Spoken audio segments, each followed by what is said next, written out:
Por estadística, las probabilidades de que hayas jugado este juego más de una vez son muy altas. Y en caso de que no hayas jugado, probablemente has jugado un juego de mesa que fue inspirado por este juego, ya que este juego empezó la fiebre de todos los juegos de mesa y su comercialización. Con más de 115 años desde su creación, estoy hablando de Monopoly y hoy te voy a contar la historia de cómo Elizabeth o Lizzie McGee lo diseñó. Lo que está diseñado para hacerte feliz no siempre tuvo un inicio feliz. Yo soy Enrique y esto es Diseño Feliz. Las historias detrás del diseño de juguetes, caricaturas, cómics, videojuegos y todo lo que nos sigue haciendo felices. Hola, ¿cómo estás? Muchas gracias por escuchar otro episodio de Diseño Feliz. Yo soy Enrique y el día de hoy, como ya escuchaste, te voy a contar la historia de cómo Elizabeth McGee diseñó Monopoly. Pero va a ser un poco un episodio diferente, porque no solo te voy a contar la historia de Lizzie McGee, sino también cómo por casi 50 años ella pasó completamente desapercibida, sin el reconocimiento de creadora, mientras otra persona se robó la idea, se hizo pasar por el creador y, si fuera poco, cobró todas las regalías. ¡Comenzamos! Elizabeth McGee, o Lizzie para sus amigos, nació en 1866 en Illinois, pero en 1880 se muda con su familia a Washington. Lizzie era una mujer bastante interesante para su época. Era una mujer muy estudiosa, muy trabajadora e independiente. Trabajaba como mecanógrafa en la Death Letter Office, o la oficina de las cartas muertas, que básicamente es un lugar donde llegan todas las cartas que no pudieron entregar en el destino. A lo mejor no pudieron entregar porque la letra estaba muy fea y no la entendieron, no entendieron la dirección, o no encontraban la dirección y tampoco pudieron enviar de regreso esas cartas a todas las personas que las enviaron. También era poeta, escritora e inventora. De hecho, en 1893 presentó su primer patente. Era un dispositivo para las máquinas de escribir. El dispositivo era más o menos algo como que para que la hoja resbale mejor y no se trabe tan fácil. Si has visto una máquina de escribir y has tratado de usarlas, pues se traba un poco cuando va deslizándose la hoja. Algo así era su patente. No me hagas mucho caso, no entendí mucho, pero era un dispositivo para la máquina de escribir para que resbale mejor la hoja. Pero bueno, Lizzie sacó todo ese conocimiento y ese amor por conocer más y por aprender y por estudiar muchísimo. Lo sacó de su papá. Su papá se llamaba James McGee y él era el dueño de un periódico local y estaba muy involucrado en la política. De hecho, conocía a Abraham Lincoln y creo que trabajó en algunas cosas con Abraham mientras fue presidente. James le inculcó muchísimo de estos valores a su hija Lizzie. Y una de las cosas que más le cambió la vida a Lizzie fue el libro que le regaló su papá, que se llamaba Progress and Poverty, o Progreso y Pobreza, de Henry George. Henry era un famoso economista y político de esa época, y en ese libro se habla obviamente de muchísimas cosas, pero una de las que más le llamó la atención a Lizzie fue su propuesta o idea de crear un solo impuesto. El impuesto consistía donde solo los ciudadanos que eran dueños de tierras pagarían el impuesto al valor de su tierra. Los que no tenían tierras, pues obviamente no pagaban este impuesto, ¿no? Lizzie pensaba que con esta propuesta los impuestos serían muchísimo más equitativos, ¿no? Obviamente Lizzie pensaba eso y Henry, la persona que lo escribió, obviamente, ¿no? Esa propuesta le gustó muchísimo a Lizzie y de hecho le inspiró tanto, o le gustó tanto, que la inspiró a crear un juego de mesa. Pero aquí es donde dije, ¿por qué un juego de mesa? O sea, ¿qué tiene que ver eso con un juego de mesa? Pues yo no sabía, no sé si tú sabías, pero pues en esa época resulta que los juegos de mesa se usaban muchísimo como herramienta de aprendizaje, tanto en los niños como en los adultos. Por ejemplo, en los años 30, los nazis, que fue muchísimo después, ahorita estamos en 1900 más o menos, pero en los años 30, en 1930 o por ahí, los nazis usaban juegos de mesa para esparcir su propaganda antisemita. Entonces los juegos de mesa pues servían para el bien y también para el mal, ¿no? O sea, servían para una forma como para educar a la población. Pero entonces, por esa razón, a Lizzie se le ocurre hacer un juego y en 1903 lo saca y le pone The Landlord's Game, o el juego de los propietarios. Ese mismo año solicita una patente para el juego y se la dan en 1904. Si ves el diseño que Lizzie patentó en 1903, es muy parecido al Monopoly que hoy en día jugamos. Por ejemplo, en ambos te puedes ir a la cárcel, pero también hay algunas modificaciones. Por ejemplo, en el juego de Lizzie venía el parque público, que después en el Monopoly evolucionó al estacionamiento gratis, pero era más o menos lo mismo. ¿Por qué? Porque en 1904 los coches no eran muy comerciales, no eran muy accesibles. Fue hasta 1908, 4 años después, que Henry Ford sacó su modelo T y ya los coches fueron muchísimo más accesibles, ¿no? Pero como esta modificación hubo varias, ¿no? Pero entonces en 1904 Lizzie saca el juego y en el momento de que sale explota completamente. Se hizo completamente viral y todo el mundo en Washington lo empezó a jugar. En 1924 Lizzie renueva su patente agregando algunas cosas nuevas. Pero en esa época ya estaba el juego por todo Washington, ¿no? También el juego, aunque se llamaba The Landlord's Game, la gente lo empezaba a llamar Monopoly. O sea, el nombre comercial, digamos, era Landlord's Game, pero lo empezaban a llamar Monopoly. Acuérdate, esto es muy importante, acuérdate que Lizzie se inspiró en un libro donde habla de más equidad y justicia. Y hizo este juego para que la gente aprendiera estos valores. Por lo que el jugador podía, digamos, tomar la decisión de compartir las propiedades o comprar todo y convertirlo en un monopolio. Y no era de esperarse, al ser un juego y la avaricia del ser humano, todos querían crear su monopolio en el juego y la idea de Lizzie de educar a que no se hicieran monopolios, digamos, no sirvió de mucho, pero el juego fue completamente popular, ¿no? Entonces, el juego ya estaba por todos lados. Y cuando el juego llegaba a un lugar nuevo, también se modificaba. Por ejemplo, cuando llegaba a Nueva York, agregaban propiedades y lugares famosos en Nueva York para que el juego hiciera mucho más sentido a Nueva York. No haría sentido el juego con las propiedades de Washington si estás viviendo en Texas, ¿no? Por ejemplo. Entonces, eso lo empezaban a modificar mucho. Uno de los grupos que más le gustaba el juego y lo adoptaron muchísimo fueron los Quakers, en Atlantic City. Los Quakers es un grupo de personas, digamos, muy religiosas que empezó en Inglaterra y se empezaron a mover para otros lados y varios de ellos llegaron a instalarse en Atlantic City, ¿no? Los Quakers ahí sí hicieron muchísimos cambios en el juego, que ahora sí sería lo más parecido al Monopoly que hoy en día conocemos. Por ejemplo, en la versión de Lizzie podías subastar por las propiedades y eso significaba hablar para negociar o incluso hasta gritar. No te hagas, todos hemos jugado, no te hagas que nunca te ardías y se te subía un poquito la emoción, ¿no? A todo el mundo nos ha pasado y empiezas a gritar y empiezas a emocionarte, y etcétera, etcétera. Y más si hay una subasta. Entonces, pero bueno, esos gritos o esas negociaciones o ese ruido, digamos, les molestaba mucho a los Quakers. El silencio es uno de los principios en la fe de los Quakers y por eso quitaron las subastas y pusieron los precios fijos. También en esa época estaban en plena Gran Depresión en Estados Unidos y muchos de los hoteles en Atlantic City estaban abandonados o no estaban llenos, ¿no? Y los Quakers se mudan ahí a vivir en estos hoteles, por lo que también agregan hoteles como parte de las propiedades en los juegos. Ahora entra otro personaje, Charles Todd, ¿no? Él vivía en Filadelfia y es una de las personas que se encuentra en la versión de los Quakers y lo empieza a jugar y se clava instantáneamente, ¿no? Juega sin parar con su esposa, invitaban amigos a cenar y después jugaban, etcétera, etcétera, ¿no?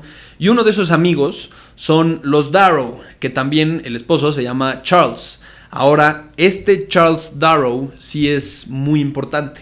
Acuérdate de ese nombre, Charles Darrow, ¿no? Pero bueno, Darrow, como no es sorpresa, empieza a jugar el juego y le encanta, ¿no? En esa época, acuérdate que estamos ahorita en la Gran Depresión, ¿no? Darrow se queda sin trabajo y empieza a irse a la quiebra. Por lo que le pide a su amigo, Charles Todd, el que le presentó el juego, si le puede escribir las reglas del juego. A Todd le pareció muy raro esto, ya que nunca había escrito las reglas y nadie había hecho eso nunca. Pero bueno, a Todd, Todd las apuntó y se las dio a Darrow, ¿no? Al poco tiempo, Darrow hace su juego con las reglas que le pasó Todd y en 1935 patenta el juego. Nadie sabe cómo le hace, ya que Lizzie lo había patentado en 1904 y lo renovó en 1924. Quizás alguien en la oficina de las patentes cometió un error, quién sabe, ¿no? El chiste es que Darrow pudo patentar su juego y ahí sí, comercialmente le pone Monopoly. Acuérdate que el juego comercialmente se llamaba The Landlord's Game y se llamaba coloquialmente Monopoly, ¿no? Todo el mundo le decía Monopoly, pero el juego oficial de Lizzie era The Landlord's Game. Entonces Darrow pues ya patenta su juego y le pone la marca comercial como Monopoly, ¿no? Una vez que tenía la patente y la marca, pues va a buscar empresas a quien vendérselas. Una de esas empresas era Parker Brothers. Parker Brothers era una empresa que fue fundada en 1800, pero pues estaba yendo a la quiebra. El yerno del fundador, Robert Barton, era el director y estaba buscando urgentemente un hit y lo tenía que encontrar más urgentemente. Si no, pues esa empresa se iría a la quiebra, ¿no? Para no hacerte el cuento largo, Parker Brothers le compra el juego a Darrow, se lo compra por $7,000 más las regalías por cada juego vendido, ¿no? Y fue todo un éxito en cuanto salió. Nunca antes se había vendido tanto así un juego de mesa. Y acuérdate que estamos en la Gran Depresión, ¿no? Perdón por insistir tanto, pero eso es muy importante. O sea, la gente no tenía trabajo y estaba en una situación crítica económicamente todo el país y todas las personas. Había personas viviendo en la calle y perdiendo todo el dinero, ¿no? Y con todo y todo, el juego de mesa fue un éxito y nunca antes se había vendido algo así, ¿no? También algo que ayudó muchísimo a que el juego fuera exitoso fue la historia que se inventó Darrow y la usó como estrategia de marketing, ¿no? Darrow se inventó que estaba desempleado, que no tenía trabajo, cosa que sí era cierta, pero que en su sótano inventó este juego con el único objetivo de recordarle a su familia los buenos tiempos, ¿no? Y todo esto pues le hizo una historia trágica de alguien que se convertía exitoso en una gran depresión y funcionó perfectamente, ¿no? O sea, la historia fue todo un éxito y el juego se vendió pues a cantidades brutales, ¿no? Y ahí te va un dato curioso. ¿Nunca te has preguntado por qué hay un zapato, un sombrero, un coche, perro y quién sabe cuántas otras figuras que no tienen nada que ver con el juego, pero esas eran tus fichitas, digamos así? Pues la historia es que el juego era tan popular que la empresa Parker no podía hacerlos tan rápido, ¿no? Por lo que tuvo que subcontratar a otra empresa para que hiciera las fichas. Y la única empresa que podía hacer la cantidad que necesitaban y a la velocidad que la necesitaban era una empresa que hacía juguetes de plástico. Y como ya estaba el molde hecho y no tenían tiempo, pues empezaron a usar esos.